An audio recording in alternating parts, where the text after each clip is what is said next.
Okay. Okay, so the first question is, what motivated the European nations to colonize African nation in the 80s? How did they justify their conquest of other lands and people? Okay, so I think that European nations uh, used the imperialist ideas to motivate themselves to do this. And the imperialist ideas mainly mean that are based of eugenics and of social Darwinism, that they, in conclusion, are like the survival of the fittest and to select a specific kind of races and of people. Also, like as Mariel said, like social Darwinism and eugenics gave them like the right to rule over inferior races and consider them as the superior race and claim to have power over them. Yes, and also the fact that the something that really motivated them was that they had like the sense of moral superiority. So they wanted to civilize this colony, so they feel like the necessity to colonize this this colonies, yeah. And yes, because it was very important to them to implement imperialist ideologies. I'll agree with all of that, and also they have the excuse that they were white and supposedly superiors, and the African people are uh, of another color. But it's just an excuse of that. Okay, so next question. What do you think to Jules Ferry to civilize the inferior races of Africa? What effect was this policy like to have on the culture and way of life of indigenous Africans? Okay, so I think that they thought inferior races like in Africa were like animals and they needed to serve to the superior race and also make them like them so they don't respected their ways of living.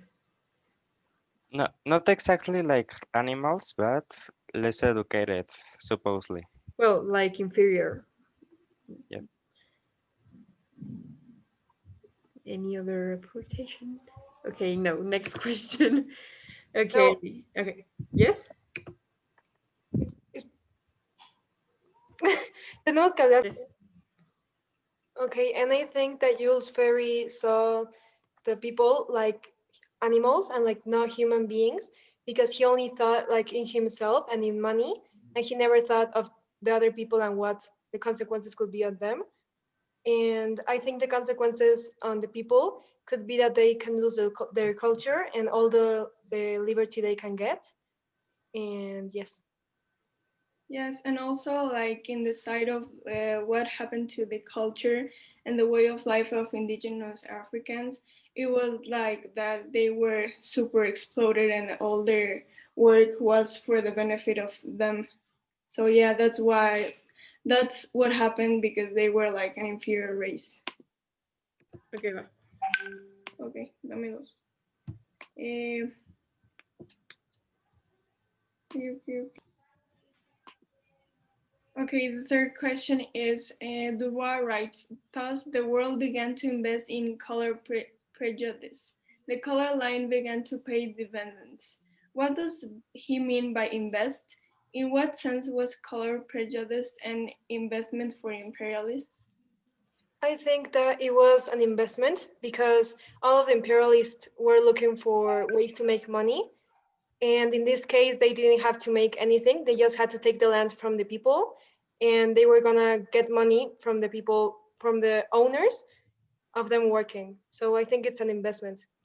I also think it will be an investment by like they invested in conquering the lands and bringing the African people to Europe to and to America to work in the factories. So all the money they lost in conquering and transporting all the goods and people, they ended up recovering through the markets and all that, and the business that they grew from that. Yes, I agree too. It's an investment. we can see it in the way that they are inferiors and we the other side are superiors. So someone so for in economic terms, people like from America can go to the European people and not with the African people because supposedly are inferior because of the prejudice of the color. Yes, I also agree because yeah, it was like maintaining the territories and having people to work on them. So yeah, there was an investment and an economic movement, we can call it like that. How might the legacies of imperialism and these period stereotypes about Africa influence the way people view the world today? I personally think that this period stereotype have been affecting in the present days. It has been present in every time. Oh, ya la cagué. La cagué. Okay, so the last question is how might the legacies of imperialism and its spirit stereotypes about Africa influence the way people view the world today?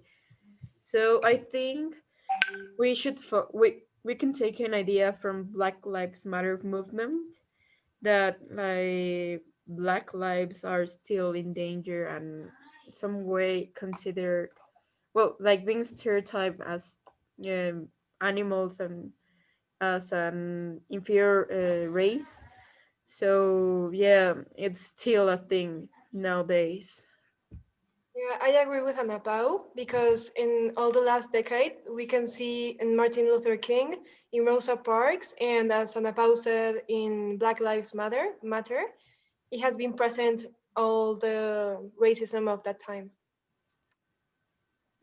Yes, I agree too with Marina and Napao because we can see clearly nowadays, like the example of Black Lives Matter, like no matter what, this is a great movement and a lot of persons are with it. But the fact that we are fighting for the equality is because some ideas are implemented in some people nowadays of racism. But I think nowadays we're better because we are fighting against it. So yeah. I agree with all of you because day by day we can see between people that someone is making a racist commentary about someone.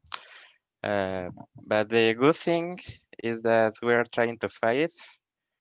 Some mediums are school, first school educating us between all people, and we're gonna get this thing done. Well, thank you for your attention.